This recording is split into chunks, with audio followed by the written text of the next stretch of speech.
गुरु प्यारी साध संगत जी, सभी को प्यार भरी राधा स्वामी जी। साध संगत जी, आपका हमारे YouTube चैनल सतगुरु ज्ञान में बहुत बहुत स्वागत है जी। साध संगत जी, जो लोग सिमरन भजन में बैठते हैं मगर मन नहीं लगता, बार बार विचार आते हैं, तो जरूर सुने।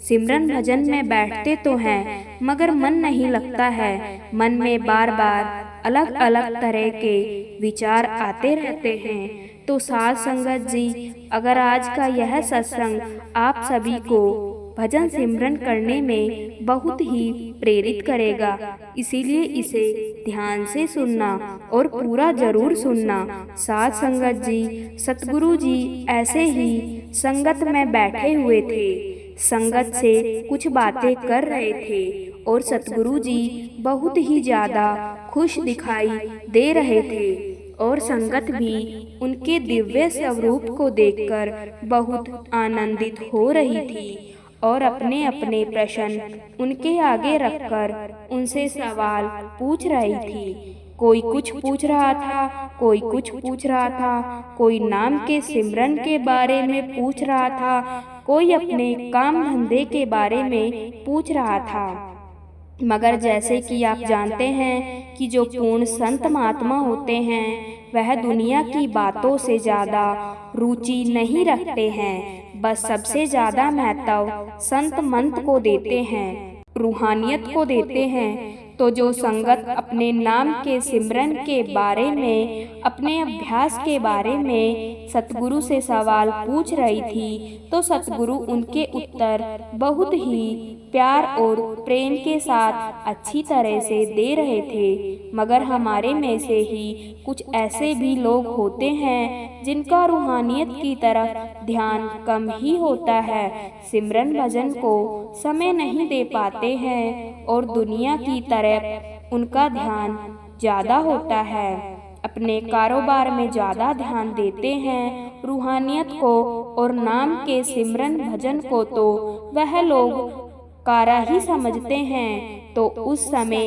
एक अभ्यासी ने सतगुरु से पूछा कि हे सतगुरु जी, मैं नाम का सिमरन भजन करने की बहुत कोशिश करता हूँ, मेरा दिल तो करता है कि मैं सिमरन भजन करूं, मैं सिमरन भजन की बैठक बैठता हूं, मगर मेरा मन नहीं लगता है। सिमरन भजन यह जो मेरा मन है तो यह मुझे बार बार बाहर की तरफ दौड़ाता रहता है, इसमें कोई ना कोई विचार चलते रहते हैं और यह उन विचारों को मेरे आगे लाकर रख देता है, इसलिए मेरा मन नाम की भक्ति में, नाम के सिमरन भजन में नहीं लगता है। और हे सतगुरु जी, मेरी सेहत भी ठीक नहीं रहती, मुझे कुछ शारीरिक रोग हैं तो जिनकी वजह से मैं बीमार रहता हूँ और बीमार रहने के कारण मुझे कभी कभी ऐसा भी लगता है शायद मैं अपने स्वास्थ्य के कारण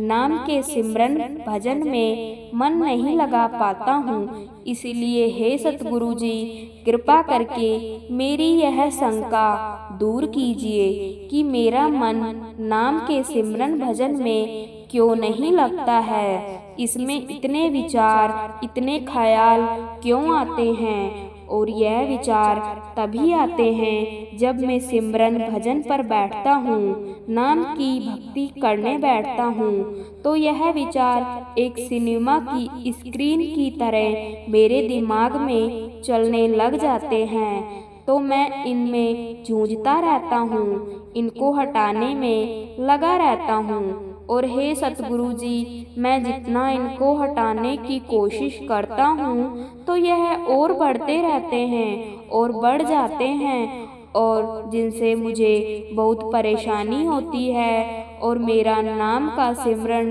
करने को बिल्कुल भी मन नहीं करता और फिर मैं बहुत ही जल्दी नाम की बैठक से उठ जाता हूँ।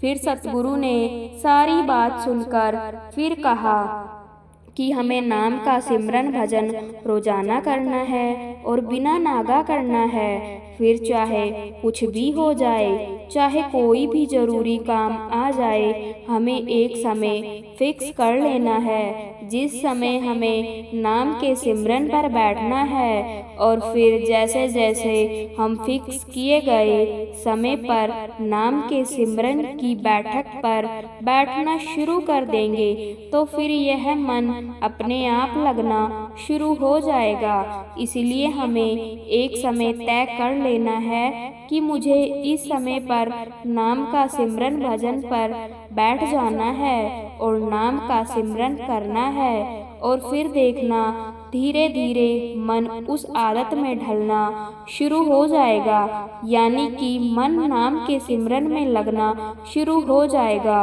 और फिर यह अपने आप नाम के सिमरन भजन पर बैठना शुरू कर देगा।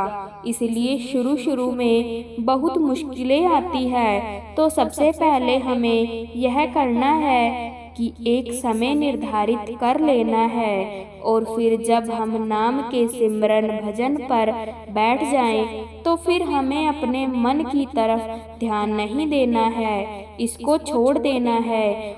औरों की तरफ बिल्कुल भी ध्यान नहीं देना। यह जो भी करता है इसे करने देना है, क्योंकि इसका काम है रुकावटें पैदा करना, मगर हमें इसकी तरफ ध्यान देना ही नहीं है। यह हमारे सामने विचार लाकर रखता है और अगर हम विचारों को हटाने लग जाते हैं, विचारों को दूर करने लग जाते हैं, तो वह और बढ़ जाते हैं। मगर हमें सिर्फ नाम की भक्ति करनी है, नाम का सिमरन भजन करना है और करते जाना है और हर रोज करना है। यह मन क्या खेल खेल रहा है, मगर हमें इस मन के मामले में बिल्कुल भी दखल अंदाजी नहीं करनी है। यह जो भी करता है इसे करने देना है, इसे अपना काम करने दो और आप अपना काम करें। आप सिर्फ नाम की भजन बंदगी करें, नाम का सिमरन करते रहें और फिर धीरे धीरे आप पाएंगे कि मन बिल्कुल शांत होने लगा और विचार कम होने लगे और एक स्थिर और एक स्थिति ऐसी भी आ जाती है जब कोई भी विचार नहीं रहता, सब विचार खत्म हो जाते हैं। और ऐसा इसलिए होता है कि हमने मन की तरफ ध्यान देना ही छोड़ दिया, हमने अपना इसकी तरफ से ध्यान हटा लिया, तो फिर यह अपनी हरकतें करना बंद कर देगा, विचार आने बंद हो जाएंगे और फिर मन बिल्कुल शांत और फिर ही नाम का सिमरन शुरू होगा और नाम धुन भी सुनाई पड़ेगी। और यहाँ तक बात शरीर की है तो शरीर एक कपड़े जैसा है, तो हमें इसकी परवाह किए बिना नाम के सिमरन पर बैठना है। फिर चाहे कोई भी बात हो, हमें केवल उसकी याद में बैठना है, बाकी जो भी होगा इस शरीर में होगा वह अपने आप दूर हो जाएंगे।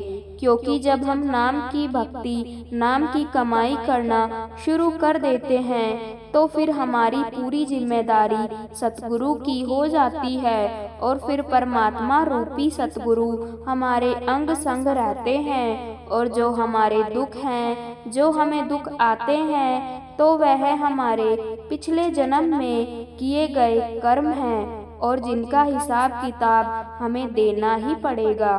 फिर चाहे रोकर भी भुगत लो या फिर हंसकर भुगत लो, हिसाब तो देना ही पड़ेगा। और अगर हम नाम के सिमरन पर ज़्यादा ध्यान देने लगे, परमात्मा की तरफ ध्यान देने लगे, तो फिर परमात्मा हमारे सभी कर्म काट देते हैं। जैसे कि एक आग की चिंगारी लकड़ी के ढेर को जलाकर खाक कर देती है, और इसी तरह ही नाम का सिमरन भजन, नाम की कमाई हमारे सभी कर्म खत्म कर देते हैं और हमारे सभी दुख दर्द दूर हो जाते हैं। इसीलिए हमें तो केवल नाम की तरफ ध्यान देना है और बाकी सब उस परमात्मा पर, सतगुरु पर छोड़ देना है, क्योंकि उसके बाद जिम्मेदारी उसकी है और फिर वह हमें दुख नहीं आने देता, खुद हमारी संभाल करता है। जैसे कि एक फिल्म होती है तो उसमें हर एक को एक रोल दिया जाता है और यह सभी काम फिल्म निर्माता पर निर्भर करता है कि उसे किसको क्या काम देना है। वह उसको निर्धारित करता है। जैसा वह कहता है, फिल्म में काम करने वाले लोगों को तो वैसा ही करना पड़ता है और ऐसे ही यह संसार भी है। उसकी एक फिल्म है तो यहाँ पर जो भी होता है तो यह सब उसके हुक्म से होता है, उसके हुक्म के बाहर कुछ नहीं होता है। और फिर जैसे जैसे हम नाम का सिमरन करते हैं तो फिर वह हम पर खुश होकर हमारे सभी पाप काट देते हैं और हमारे सभी दुख दर्द दूर कर देते हैं और उसकी अपार कृपा हमारे ऊपर हो जाती है। और फिर जब हम पर उसकी कृपा एक बार हो जाती है तो फिर भाई हमें और क्या चाहिए। इसीलिए ऐसे ही हमें भी नाम के सिमरन में लगना है। पूर्ण संत महापुरुष हमें क्या समझाते हैं तो उसे समझना है और उनके बताए गए मार्ग पर चलना है और रोजाना बिना नागा नाम का सिमरन भजन करना है, नाम की कमाई करनी है। इसीलिए साध संगत जी जो संत महात्मा होते हैं तो वह रूहानियत से जुड़े होते हैं और उस अकाल पुरख परमात्मा से मिले होते हैं और वह सचखंड से आए होते हैं। वह दुनिया से एक प्रकार से अपना मुख मोड़ ही लेते हैं। वह रहते तो इस दुनिया में ही हैं, मगर यहाँ रहते हुए भी वह इसमें उलझते नहीं हैं और उनकी रहनी सहनी हम जैसे आम इंसानों से अलग ही होती है और उनका आचरण हमसे बहुत अलग होता है। वह कम खाते हैं, कम ही पीते हैं, कम सोते हैं और ज़्यादा से ज़्यादा समय नाम की भजन बंदगी में परमात्मा की याद में व्यतीत करते हैं, नाम के सिमरन भजन में व्यतीत करते हैं। वह जो आठों पहर ही उस परमात्मा की भजन बंदगी करते रहते हैं, वह हमारे बीच होते हुए भी मालिक से जुड़े होते हैं। मगर हमें तो ऐसा ही लगता है कि यह हमारे जैसे हैं, हमारे बीच खड़े हैं, हमसे बात कर रहे हैं। लेकिन वह जब भी हमसे बात कर रहे होते हैं तो उस समय भी वह मालिक से जुड़े होते हैं। फिर चाहे बेशक वह बात हमसे कर रहे हो, मगर उनके अंदर नाम का सिमरन चलता रहता है, नाम की भजन बंदगी उनके अंदर चलती रहती है, क्योंकि वह उस स्थिति को प्राप्त कर लेते हैं जहाँ पर जाकर हमें नाम का उच्चारण नहीं करना पड़ता। नाम का सिमरन भी अपने आप ही अंतर में चलने लग जाता है। इसलिए उनके अंदर दिन रात चलते फिरते, उठते बैठते, सोते जगते हर समय नाम का सिमरन चलता रहता है। इसीलिए साध संगत जी हमें इस सत्संग पर अमल जरूर करना है। जो हमें इस सत्संग में हिदायतें दी गई है तो हमें उन पर भी अमल जरूर करना है। हमें इस पद पर जरूर चलना है और अपने असली घर, अपने ठिकाने सचखंड सतलोक में उस परमात्मा के घर में जरूर पहुंचना है। साध संगत जी अगला विषय है ध्यान की गहराई।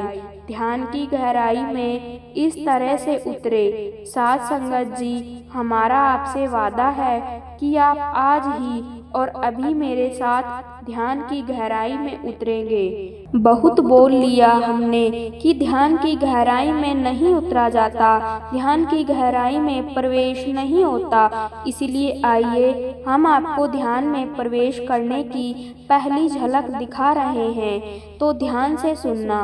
अगर आप अभी ध्यान की गहराई में प्रवेश करना चाहते हैं तो हम अभी आपको ध्यान की गहराई में ले जाने के लिए तैयार हैं। आपको केवल आज इतना करना है कि हम जो भी आपसे बोल रहे हैं तो अपना पूरा का पूरा ध्यान केवल इसी पर लगा देना है। हमारे शब्दों के साथ साथ जो पीछे आपको एक नाद का स्वर सुनाई पड़ेगा, तो उसी के धारा के साथ अपने आप को जोड़ दे। पूरा समझ रखना है कि आपका ध्यान इधर उधर ना जाए, और अगर इसके दौरान कोई विचार मन में आए तो तुरंत अपने आप को वापस वहीं पर ले आए, उसकी तरह ध्यान ही ना दे। और ऐसा होगा भी, बार बार होगा। मन कहीं और चला जाएगा, क्योंकि यह मन की फितरत है, वह एक जगह टिक कर नहीं बैठता है। मगर आपको इसे याद रखने की कोशिश करनी है कि अपने मन को वापस ले आना है। और केवल इतना ही नहीं, अगर आपने आज कर लिया तो आज और अभी पहली बार आपको ध्यान की एक झलक मिलने वाली है। फिर आप इसका प्रयोग कभी भी कर सकते हैं, क्योंकि हम अपने अनुभव के आधार पर ही आपको समझाने की कोशिश करते हैं। और ऐसा करने पर कुछ साधकों को नींद भी आ जा सकती है, मगर उसकी चिंता ना करें। जो भी आपके साथ हो रहा है उसे होने दे, कोई विरोध नहीं, कोई रुकावट नहीं। जो हो रहा है बस होने दे। कहीं कोई शांत स्थान है तो वहीं पर बैठ जाएं, जहां फिर लेट भी सकते हो। अपने शरीर को ढीला छोड़ दें, अपनी आंखें बंद कर ले और पूरा ध्यान कानों पर लगा दे, ताकि आँखों की ऊर्जा भी बच सके। सबसे पहले आपको कुछ समय तक केवल नाद का स्वर ही सुनाई देगा, ताकि आपको मन की धारा इस धारा से जोड़कर एक हो सके। और फिर जब हम बोलना शुरू करें तो भी आपने इस नाद के स्वर से अपने ध्यान को हटने नहीं देना। यह गूंज आपके मन में उतर जानी चाहिए। हमारे शब्दों के बीच में जो अंतराल है, जो खाली जगह है, उसे इस नाद के स्वर के साथ जोड़े रखना है, इसे टूटने नहीं देना है। शब्द क्या है आज यह ज्यादा महत्वपूर्ण नहीं है, मगर उनकी लय और तालमेल होना है, वही डूबना है, वहां पहुंचने की कोशिश करनी है जो शब्दों से बाहर हैं। जीवन का सत्य कभी शब्दों में आ ही नहीं सकता, हमेशा शब्दों के बाहर ही जाता है। उस सत्य को पकड़ने की आज हम कोशिश करेंगे। ध्यान की गहराई में प्रवेश जितना सरल है उतना ही कुछ नहीं, मगर कितने व्यक्ति ध्यान का आनंद ले पाते हैं, कितने व्यक्ति ध्यान की गहराई में उतर पाते हैं, और कितने व्यक्ति ध्यान में परमात्मा का अनुभव कर पाते हैं। ध्यान जो सहज घटना चाहिए, कुछ भी करे बिना घटना चाहिए। ऐसा क्या हो गया है जिसके कारण बहुत ज़्यादा प्रयास करने पर भी हम ध्यान की गहराई में नहीं उतर पाते, ध्यान नहीं घट पाता। और अगर यह कारण हमारी समझ में आ जाए तो फिर हमारे लिए ध्यान बहुत ही सरल हो सकता है। आप हैरान होंगे कि जब बहुत कुछ कोशिश कर रहे थे तो उस वक्त तो कुछ नहीं हुआ, तो फिर यह अपने आप ही कैसे घट गया? क्योंकि हमारा जो मन है यह विचारों का एक जाल है। इतने विचार एक साथ की सब कुछ गड़बड़। जैसे बहुत बार एक उदाहरण से समझाया जाता है कि जैसे कभी कभी जो पानी है उसमें नीचे की मिट्टी घुल जाए, और हमारे मन की भी ऐसी ही हालत है। पानी तो एकदम साफ है, मगर विचारों का कीचड़ उसे गंदा कर देता है, और फिर हम उन्हीं विचारों को रोकने की कोशिश करने लगते हैं। हम तो चाहते हैं कि हम विनिचार हो जाएं, यह सभी विचार हमारे मन से निकल जाएं, और फिर हम इन विचारों के साथ जबरन लड़ने लगते हैं। हम रोकना चाहते हैं। ठीक वैसे ही जैसे पानी में उठ गई मिट्टी को जबरदस्ती नीचे बिठाने की कोशिश करे। फिर जितनी भी कोशिश की जाती है तो पानी और गंदा होता चला जाता है। और बिल्कुल ऐसे ही हालात हमारे मन के हैं। हम जितना विचारों को रोकने की कोशिश करते हैं तो यह उतने ही ज़्यादा अपना प्रभाव डालते हैं। ऐसे कोशिश कभी ना करें, इसलिए वही करें जो आप गंदे हुए पानी के साथ, जिसमें मिट्टी ऊपर उठ गई, उसके साथ करते हैं। थोड़ी देर शांत होकर किनारे पर बैठ जाएं, अपनी सारी कोशिशें बंद कर दें, कोई भी छेड़छाड़ ना करें। देखना धीरे धीरे सारी मिट्टी अपने आप ही नीचे बैठ जाएगी और पानी फिर से एकदम साफ हो जाएगा।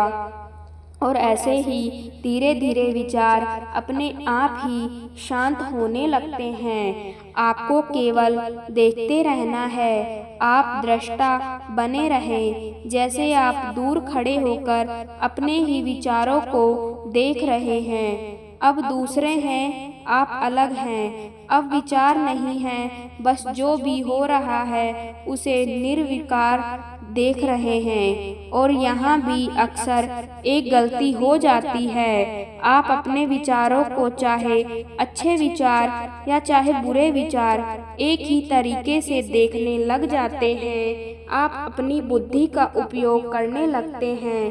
किसी विचार के बारे में आप सोचेंगे कि यह गंदा विचार है, मन में नहीं आना चाहिए, जहाँ फिर किसी के साथ यह बहुत अच्छा विचार है, यही मन में चलना चाहिए। यह सबसे बड़ी गलती है।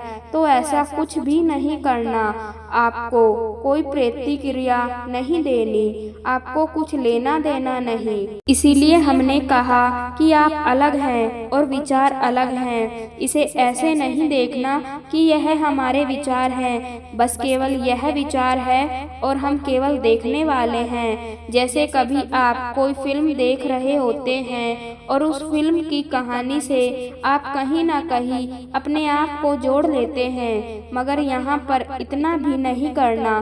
कोई भी विचार ना ही अच्छा है ना ही बुरा है, तो इस तरीके से नहीं देखना, क्योंकि विचार तो विचार होते हैं, ना ही अच्छे हो ना ही बुरे, जैसे हो बस हो। आप इसके जिम्मेवार नहीं हैं। जो भी विचार आ रहा है अपने से ही हो, जो हो रहा है बस अपने से ही हो रहा है। और अगर यहाँ भी आपने छेड़छाड़ शुरू कर दी तो पानी फिर गंदा होने लगेगा। कुछ भी नहीं करना, कोई रिएक्शन नहीं देना, फिर धीरे धीरे सभी के सभी विचार शांत हो जाएंगे। और कुछ ही दिनों के प्रयास से देखना, एक दिन आप निर्विचार हो जाएंगे। और जिस दिन आप निर्विचार हो जाते हो तो फिर आपको अपने आप का कुछ पता नहीं लगता। आप खो जाते हो और इतना भी पता नहीं लगता कि आप निर्विचार हो गए हैं। कैसे पता लगेगा, क्योंकि आप तो यहाँ मौजूद हैं ही नहीं। और कुछ साधक यहाँ एक गलती और करते हैं। गलती यह करते हैं कि वह किसी कल्पना में उलझ जाते हैं। उन्हें लगता है कि वह निर्विचार हो गए हैं, तो नहीं, यह बिल्कुल गलत है। निर्विचार होने के समय आप बिल्कुल भी इसे जान नहीं सकते। अगर जान रहे हैं तो यह भी एक विचार ही है, इससे ज़्यादा नहीं। अगर जान रहे हो तो देखें कि जान कौन रहा है। जानने का तो पता लग रहा है तो कुछ नहीं हुआ, इसमें मत उलझे। और ऐसा हुआ तो फिर तो आपकी यात्रा यहीं रुक जाएगी। आप एक झूठ को ही मानकर बैठ जाएंगे। आप यही कहेंगे कि हाँ, मैं निर्विचार हो जाता हूँ। तो इससे सावधान रहे। जब निर्विचार हो जाएंगे तो आप खो जाएंगे। निर्विचार अवस्था को देखने वाला मौजूद ही नहीं होता। जब ध्यान से बाहर आते हो तो इतना ही पता लगता है कि आप साथ कुछ समय ऐसा गुजरा है जब आप नहीं थे, केवल आनंद था। आप नहीं थे। जो घटना घटती है वह पूरी तरह आपके ही भीतर घटती है। आप उसे बाहर से नहीं जान सकते। आपके समय का भी पता नहीं लगता। कई साधक अक्सर पूछते हैं कि ध्यान कितनी देर तक करना है। अगर देर का पता चला, यानी अगर आपको पता चला कि आधा घंटा हो गया, 1 घंटा हो गया, तो फिर ध्यान हुआ ही कहाँ है? तो यह सवाल ही गलत है, क्योंकि वह तो सब कुछ अपने आप ही होगा। फिर चाहे वह 5 मिनट में हो सकता है, वह 5 घंटे में हो सकता है, वह 15 सेकंड में भी हो सकता है। इसके बारे में कुछ नहीं कहा जा सकता। शुरुआत में यह बहुत ही कम समय के लिए हो पाता है, सेकंड में। फिर जैसे जैसे आपको इसका अभ्यास होने लगता है तो यह समय बढ़ता जाता है। अर्ष मुनि ध्यान में या समाधि में जब प्रवेश करते हैं तो उनकी बहुत लंबी समाधि घट जाती थी। जब वो खो जाते थे, उस दौरान ना तो उनको भूख लगती थी, ना ही प्यास लगती थी। बस बैठे तो बैठे हैं। अब वह मौजूद ही नहीं है। वह अब यहाँ है ही नहीं, तो फिर भूख प्यास किसे लगेगी? मगर आप कभी उनके अंदर की अवस्था को नहीं पकड़ पाते। आप तो बाहर ही बाहर देखते हैं। आप तो देखते हैं कि वह इतना ही दिखाई पड़ता है कि वह बैठे हैं। सुबह से शाम हो गई है, रात हो गई है, उन्होंने कुछ खाया नहीं है, कुछ पिया नहीं है, मगर उनकी समाधि में, उनके अंतर में क्या घटना घट रही है, तो यह हमारे लिए देखना असंभव है। क्योंकि जो करता है तो वही जान पाता है, दूसरा नहीं जान पाता। आप यह नहीं समझ पाए कि उन्होंने जानबूझकर खाना पानी नहीं छोड़ा है। उन्होंने कोई आपकी तरह उपवास नहीं किया है, क्योंकि उनको तो इस बात का ख्याल भी नहीं था कि आज कुछ खाएंगे या नहीं। क्योंकि समाधि में बैठे हुए हैं तो खाने की सोच का क्या मतलब है? खाना है या नहीं खाना, यह बातें फजूल हैं। लेकिन समाधि में प्रवेश हो गया, ध्यान में प्रवेश हो गया, तो फिर किसे याद आएगा खाना पाना? और छोड़ा ही नहीं है, छोड़ने का तो ख्याल ही नहीं है, बस छूट गया है अपने आप ही। क्योंकि भाई जब खो ही गए हैं तो फिर कौन खाएगा, कौन पिएगा? वह तो मौजूद ही नहीं है, मगर हमें दिखाई पड़ता है उनका शरीर और उनका खाना पाना। छोड़ देना, फिर आप भी उनका अनुकरण करने की कोशिश में लग जाते हैं और मूर्खता करते हैं। आपने जो देखा तो उनको देखकर आप उपवास रख लेते हैं। आप समझते हैं कि आप भी खाना पानी छोड़ देंगे तो शायद आपको ध्यान के अनुभव हो जाएंगे, मगर आपके साथ तो उल्टा ही हो जाता है। उपवास करते हो तो सारा दिन आपका मन खाने के इर्द गिर्द घूमने लगता है। पहले किसी दिन खाने का इतना ध्यान कभी नहीं आया था, मगर आज उपवास है तो मन खाने से ही नहीं निकल पाता। शरीर को तो रोक दिया, मगर मन को रोक पाए? मन तो हर एक पल खाना ही खा रहा है। बार बार घड़ी देखते हो कि कब समय होगा जब आप खाना खाएंगे। आपकी अवस्था में और समाधि में प्रवेश करने वाले की अवस्था में दिन और रात का फर्क है। एकदम सब कुछ उल्टा है। ध्यान में प्रवेश होने के बाद खाना पानी एकदम छूट जाता है, मगर खाना पानी छोड़कर आप ध्यान में प्रवेश कर सकते हैं तो यह कभी हो ही नहीं सकता है। ऐसा होना बिल्कुल असंभव है, क्योंकि ध्यान है हमारे मन की अवस्था, इसमें शरीर बीच में आता ही नहीं। हाँ, ध्यान में प्रवेश हो जाए, मन का आकाश खाली हो जाए तो शरीर से नजर हट जाती है, शरीर छूट जाता है। लेकिन शरीर को छोड़कर मन में प्रवेश तो यह संभव नहीं। आज जो भी हम बोल रहे हैं वह इस तरीके से बोल रहे हैं ताकि आप ध्यान के अनुभव से गुजर सके। आप हमारा पूरा ध्यान अपने बोलने के लिए पर उसके ही दम पर है।